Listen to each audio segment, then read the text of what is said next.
आदरणीय हमारे प्रदेश के माननीय परिवहन मंत्री जी, माननीय सांसद श्री विजय शेखर जी, माननीय विधायक श्री रामविलास चौहान जी,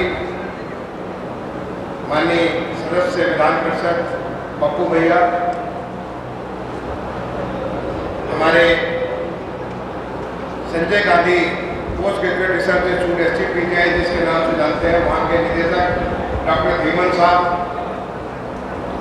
Ram Manohar Lohia institute of medical sciences की director doctor Sonia Anand ji, Tata memorial cancer hospital BHU के डायरेक्टर डॉक्टर संदीप प्रधान साहब, हमारे आजमगढ़ मंडल के मंडलायुक्त श्री मनीष जी, यहाँ के जिलाधिकारी श्री रविंदर जी, यहाँ के पड़ोस के जनपद मऊ के जिलाधिकारी श्री अरुण जी, मंच पर आसीन हमारे अन्य सम्मानित महानुभावगण, आज के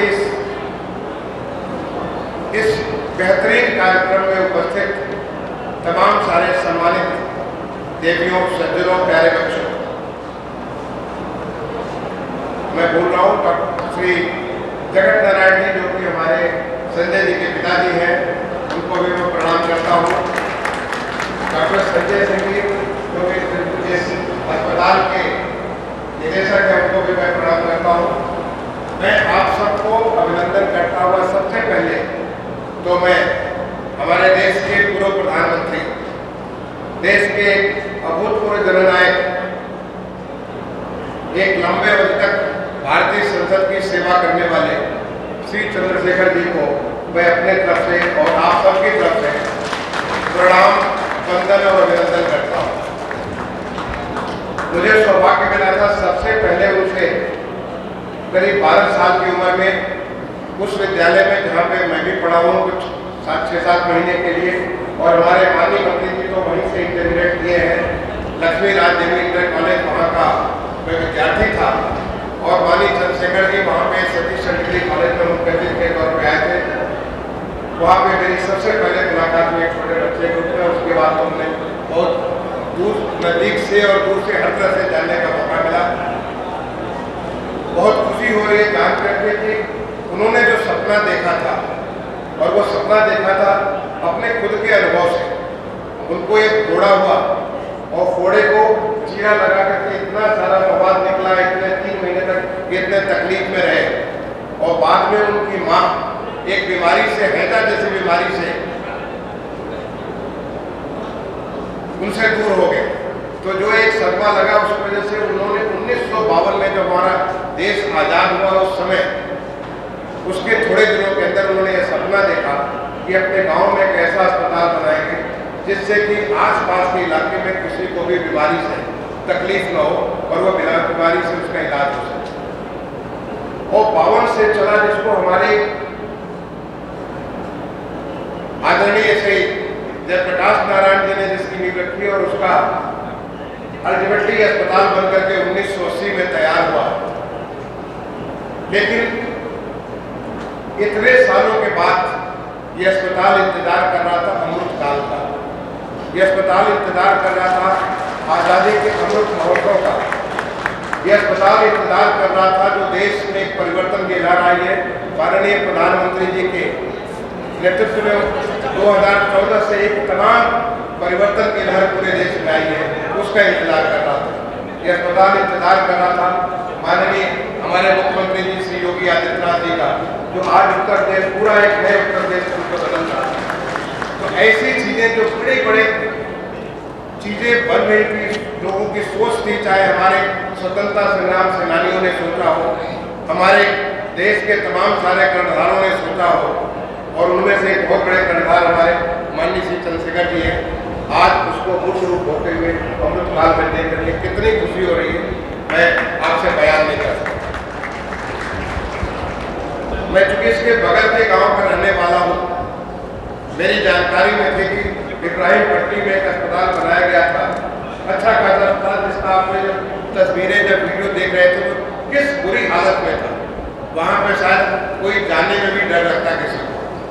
जिस प्रकार की बिल्डिंग एक भूतही बिल्डिंग जैसा हो गया था, चारों तरफ प्रकार की कोई धारा नहीं चाहता था, आज पूरी तरह से गुलजार है। मैं इसके लिए बहुत बहुत बधाई देना चाहता हूँ और अपना आशीर्वाद देना चाहता हूँ। मैं बड़ा हूँ, उम्र में मैं बड़ा हूँ, इसलिए संजय सिंह जी को और उनके परिवार को बहुत बहुत बधाई देता हूँ, आशीर्वाद भी देता हूँ। इसकी शुरुआत कैसे हुई? मेरी डॉक्टर संजय सिंह से पहली मुलाकात मेरे अपने गांव में, जब मैं मुख्य सचिव बनने के बाद जब अपने गांव में आया था, तो मेरे गांव में, हमारे गांव के पड़ोस के गांव में कथावाचक जिनका नाम आपने सुना होगा, प्रेम भूषण जी महाराज। प्रेम भूषण जी महाराज जी ने मुझे संजय जी से हमारे गांव में मुलाकात कराई कि आपके ही जिले में एक शारदा अस्पताल चलाते हैं। ऐसे तो बहुत लोग, जब भी मैं गाँव आता हूँ बहुत सारे लोगों से मिलता हूँ, पूरे इलाके के तमाम सारे लोग आते हैं, उनसे मुलाकात होगी, लेकिन मैं इनमें कुछ एक खास चीज़ मैंने देखी, एक जज्बा देखा कि कुछ नया करना चाहते हैं, कुछ बड़ा करना चाहते हैं। और उसको जब मैंने अपने गांव में पहचान की, मुझे लगा कि मैं इसको कैसे, इनके इस जज्बे को आगे बढ़ाएं, क्योंकि ये हमारे क्षेत्र के लिए, हमारे इस इलाके के लिए बहुत पिछड़ा हुआ क्षेत्र है। इस पिछड़े हुए क्षेत्र के लिए बहुत ही माकूल होगा, बहुत ही अनुकूल होगा। जब मैं माननीय मुख्यमंत्री जी के साथ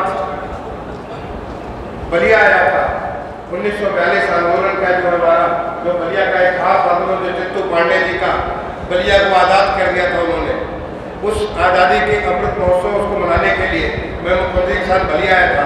तो मैंने निवेदन किया उस समय के जिलाधिकारी सौम्या जी से, अगेन उनको मैं ध्यान करना चाहूँगा, सौम्या अग्रवाल जो आजकल बरेली की मंडलायुक्त है, उनसे मैंने निवेदन किया कि कृपया माननीय श्री चंद्रशेखर जी के कुछ पुत्र नीरज शेखर जी, माननीय सांसद जी को आप बुलाइएगा, उनसे मैं मिलना चाहूँगा। उनके भतीजे पप्पू जी से बुलाइएगा, उनसे मैं मिलना चाहूँगा, उनसे कुछ निवेदन करना चाहूँगा। और वहाँ पर मैंने संजय सिंह से भी कहा कि आप भी आ जाइए, आपसे भी मैं वहीं पे मुलाकात करूँगा, आपसे कुछ लोगों से मुलाकात कराऊँगा। मैं धन्यवाद देना चाहूँगा डॉक्टर श्री नीरज शेखर जी का, मैं धन्यवाद देना चाहूँगा पप्पू भैया कि आप लोगों ने मेरे निवेदन को सुना। मैंने आपसे यही कहा कि चंद्रशेखर जी का सपना था, और वो सपना अपने लिए नहीं था, वो सपना पूरे इस इलाके के लिए, पूरे क्षेत्र के लिए था। उन्होंने कुछ बनाया, नहीं चल पाया, लेकिन अब समय अनुकूल है। इस समय देश में एक परिवर्तन की लहर है, देश बदल रहा है, तो क्यों नहीं हमारा इलाका भी बदले, हमारा क्षेत्र भी बदले। मैं बहुत बहुत आप दोनों को, मैं महानुभाव को प्रणाम करना चाहूँगा। दोनों जनप्रतिनिधि हैं और आपने मेरे निवेदन को सुना। संजय सिंह में तो मैं ऑलरेडी वो ताकत देख चुका था। संजय सिंह से मैंने कहा कि बाबा आपको इसे लेकर के आगे बढ़ना है, और ऐसा मैंने महसूस किया है। यह मैं 40 साल की सार्वजनिक सेवा, भारतीय प्रशासनिक सेवा, मैंने देखा कि जब भी आपकी नीयत साफ हो, जब पूरी ईमानदारी और सच्चाई आपके मन में हो, तो कोई भी संकल्प ऐसा नहीं होता जो सिद्ध न होता। ये मैंने माननीय प्रधानमंत्री जी से सीखा है। उन्होंने संकल्प से सिद्धि का जो मंत्र दिया, जो भी संकल्प लिया, जब संकल्प लिया तो लोग सोचते थे कि असंभव है। जब उन्होंने कहा हिंदुस्तान को कि भारत को हम स्वच्छ कर देंगे, स्वच्छ भारत का एक संकल्प लिया, वो भी पहले बार जब पूरे देश को संबोधन कर रहे थे 15 अगस्त 2014 को लाल किले के प्राचीर से। मैं भी वहाँ पे विशेष, मैं एडिशनल सेक्रेटरी हुआ करता था अर्बन डेवलपमेंट मिनिस्ट्री में, मैं भी वहाँ पे उन्हें सुन रहा था। मुझे तो लग रहा था कि जब माननीय प्रधानमंत्री ऐसा संकल्प ले रहे हैं तो संभव होगा, लेकिन तमाम सारे लोगों को लग रहा था भारत जैसा देश कैसे स्वच्छ हो पाएगा। लेकिन ये माननीय प्रधानमंत्री जी, उनके मन की जो शुद्ध भाव से, जो किस भाव से उन्होंने पूरे देश के लिए संकल्प लिया, आज हम सबको गर्व है कि हमारा देश पूरी तरह से स्वच्छ हो। और यही नहीं, उन्होंने जितने संकल्प लिए, क्योंकि मैं लंबे समय तक 7.5 साल तक भारत सरकार में रहा, एडिशनल सेक्रेटरी के तौर पर जो संकल्प लिया, उन्होंने सारे संकल्प सिद्ध होते हुए नजर आए। और उनका संकल्प है कि हमारा देश 2047 में जब हम देश की आज़ादी का 100 साल मनाएंगे तो एक विकसित देश होगा, एक डेवलप कंट्री होगा। और मैं पूरी तरीके से, पूरे विश्वास के साथ आप सबको कह सकता हूँ कि हमारा देश 2047 नहीं, 2047 से बहुत पहले हम एक विकसित देश होंगे पूरे दुनिया में। जिस प्रकार से हमारा आर्थिक विकास जिस तेजी के साथ हो रहा है, जिस प्रकार से हमारा परिवर्तन सामाजिक परिवर्तन में हो रहा है, जिस प्रकार से भारतीयों ने आत्मविश्वास जग रहा है, जिस प्रकार से हमने कोविड जैसी चुनौती को जिसने चकनाचूर कर दिया, उन तमाम सारे बड़े बड़े देशों के दम को चकनाचूर कर दिया, उसने भी उसे पकड़ करके कैसे हम आत्मनिर्भर भारत होकर के आगे निकल पड़े। तो जो माननीय प्रधानमंत्री जी का संकल्प है वो संकल्प पूरा होता हुआ नजर आ रहा है। और उस संकल्प के पीछे हमारे माननीय मुख्यमंत्री जी ने जिस प्रकार की ऊर्जा, जिस प्रकार की तीव्रता उन्होंने दी, जिसका एक आगाज आपने ग्लोबल इन्वेस्टर समिट के दौरान देखा, जिसका आगाज आपने G20 के तमाम सारे उसमें देखा। आज हमारा प्रदेश जिस तरह से बदल रहा है, जिस तरीके से आर्थिक विकास हो रहा है, जिस प्रकार से हर एक, चाहे वो एजुकेशन हो, हेल्थ हो, हमारा इंफ्रास्ट्रक्चर हो, जो भी सामाजिक कल्याण के लिए हर जगह परिवर्तन की लहर है हमारे प्रदेश में, एक नया उत्तर प्रदेश होकर के उभर रहा है। तो ये सही समय है कि जब हमारा ये क्षेत्र भी काफ़ी आगे बढ़े, और क्षेत्र तब आगे बढ़ेगा जब यहाँ के नागरिक इस बात को तय करेंगे, जब यहाँ के जो संजय सिंह जैसे लोग हैं, यहाँ के जो नुमाइंदगी करते जैसे लोग जो अच्छा कार्य करने वाले वो करेंगे। यहाँ पे हमारे विनय त्रिपाठी साहब आए हैं, चेयरमैन रेलवे बोर्ड थे। मैंने विनय त्रिपाठी साहब से निवेदन किया कि सर आप इसी पास के रहने वाले हैं, आप भी आए और आकर के यहाँ पे इस परिवर्तन के भाग बने। यहाँ पे अभी आने वाले हैं डॉक्टर चारुचंद्र त्रिपाठी साहब, जो कि स्कूल ऑफ प्लानिंग आर्किटेक्चर के नेशनल इंस्टीट्यूट के डायरेक्टर है, वे पहुँचने वाले हैं जिले में आने में, उन्होंने भी यहाँ पे आने को स्वीकार किया, वो भी पहुँचने वाले होंगे। यहाँ पे हमारे डॉक्टर मिश्रा, जो कि आई के बारे में हिंदुस्तान की बहुत बड़ी ताकत है, डॉक्टर मिश्रा भी इसी वजह से आज ही उनको सर्जरी करनी थी, किसी बड़ी बीबीआई की सर्जरी करनी थी मिलिट्री हॉस्पिटल में, जिसकी वजह से नहीं आ पाए, अदरवाइज वो भी आते। ऐसे तमाम सारे लोग जो यहाँ से निकले हुए हैं वो सब एक बात जुड़ेंगे और यहाँ के लोग जुड़ेंगे, तो हम भी जब देश विकसित होगा तो हमारा प्रदेश भी विकसित होगा और हमारा ये पूर्वांचल का इलाका भी पूरी तरीके से विकसित होगा, विकास के किसी तरीके से मछूते नहीं रहेंगे। और ऐसी कड़ी में जो एक सपना चंद्रशेखर जी ने देखा था, उस सपने को पूरा करने के लिए कितनी खुशी हो रही है। गाँव में सबसे बड़ा तकलीफ किस बात का होता है, आपको बीमारी में पता ही नहीं चलता कि बीमारी का पता तब चलता जब इतने गंभीर हो गए कि जब आप अब बचाया नहीं जा सकते। तो सबसे पहले डायग्नोस्टिक जरूरी है। और यहाँ पे जब मैं देख रहा था तो डायग्नोस्टिक की हर एक फैसिलिटी वो सारी की सारी फैसिलिटी यहाँ पे डॉक्टर संजय सिंह और टीम ने धीरे धीरे सब कुछ खड़ा कर दिया और भी बहुत आगे बढ़ने का रास्ता है।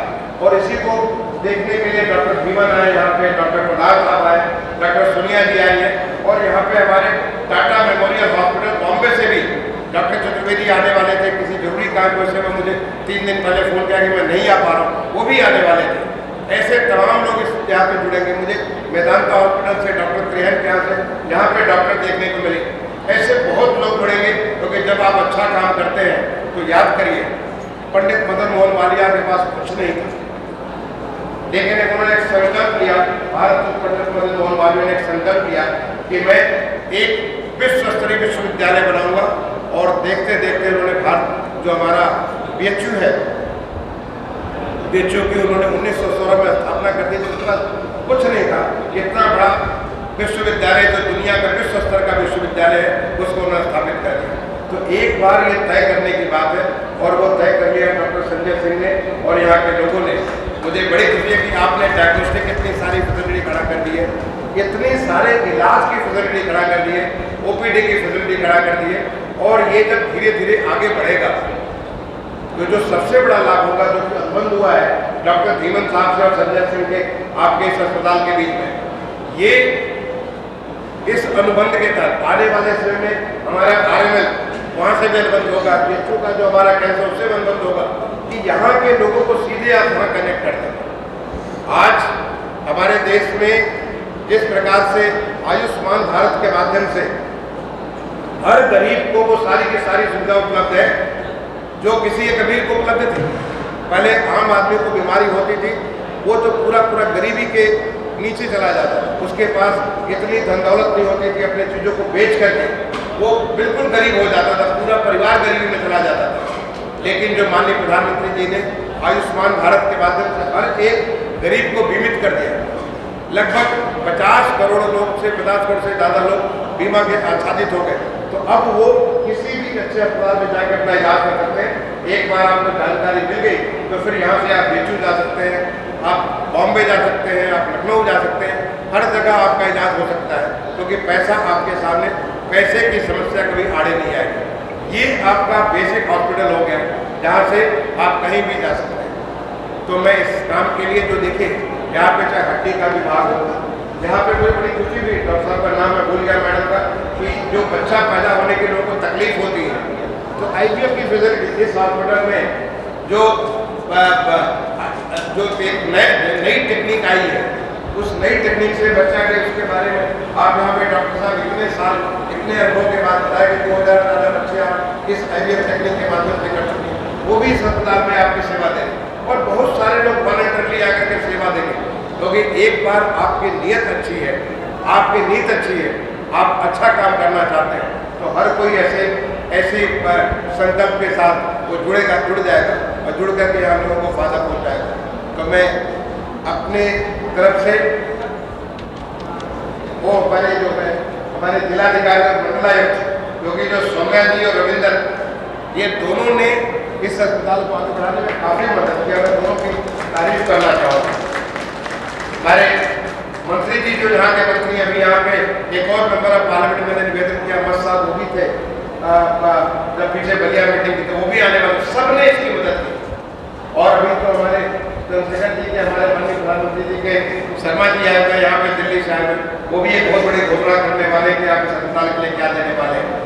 तो ऐसे तमाम सारे लोगों को इस अस्पताल के साथ जोड़ करके यहाँ के लोगों को जो सुविधा मिलेगी, मुझे लगता है कि ये अगर जो हमारी सनातन में आत्माएं कभी बढ़ती नहीं है, जहाँ कहीं से भी चंद्रशेखर जी अगर देख रहे होंगे, मैं समझता हूँ कि आज सबसे ज़्यादा प्रसन्न है अगर कोई होगा तो हमारे पूर्व माननीय प्रधानमंत्री चंद्रशेखर जी होंगे, जो कि वो देख करके आशीर्वाद दे रहे होंगे, हम सबको आशीर्वाद दे रहे होंगे, हम सबको आशीर्वाद दे। उन्होंने सपना देखा, उस सपने को इस अमृत काल में आपने साकार किया।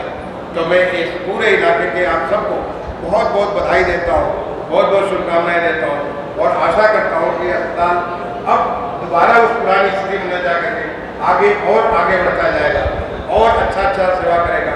ये इंश्योर करेगा कि हमारे लोग इसलिए नहीं जीवन खो बैठेंगे क्योंकि उनको उनका सही से डायग्नोस्टिक नहीं हुआ या उनका इलाज नहीं हुआ या सही जगह वो रेफर नहीं किया। इस लाभ से इस जो हमारे आज पूरी एक चिकित्सा सुविधा में लाभ मिला है, उस लाभ से वंचित नहीं रहेंगे। उसके लिए एक अस्पताल एक बहुत बड़ा मील का पत्थर बनेगा। इन्हीं शुभकामनाओं के साथ एक बार कुछ लोगों का जिनका नाम मैं भूल गया हूँ, उन सबको स्मरण करते हुए जिस किसी ने भी जिस किसी रूप में योगदान दिया है, और मैं यही नहीं योगदान देना खत्म नहीं हुआ, अभी तो प्रारंभ है, इसको अभी बहुत आगे जाता है। आप और जो कुछ भी योगदान दे सकते हैं आप योगदान दीजिए और यही अमृत काल है। अमृत काल हमेशा ऊपर जाने का काल है। हम उस दिशा में बढ़ रहे हैं जबकि हमारा हर गांव विकसित होगा, हर नगर विकसित होगा, हर हमारा प्रदेश विकसित होगा और पूरा का पूरा देश विकसित होगा। इस तरह हम आगे बढ़ रहे हैं। उसमें हर कोई जो संकल्प ले सकते हैं, जो मदद कर सकते हैं, जिस तरीके से मदद कर सकते हैं, चाहे वो रोगी के लिए हो, रोगी के जो साथ में देने वाले हैं, हर कोई, ताकि अपनी क्षमता के मुताबिक लोग बेस्ट से बेस्ट अपने देश के लिए कर सकें। मैं इसी शुभकामनाओं के साथ भगवान से प्रार्थना करता हुआ कि मुझे भी इस पूरे कार्य में एक छोटा सा रोल भगवान ने अदा करने के लिए मौका दिया।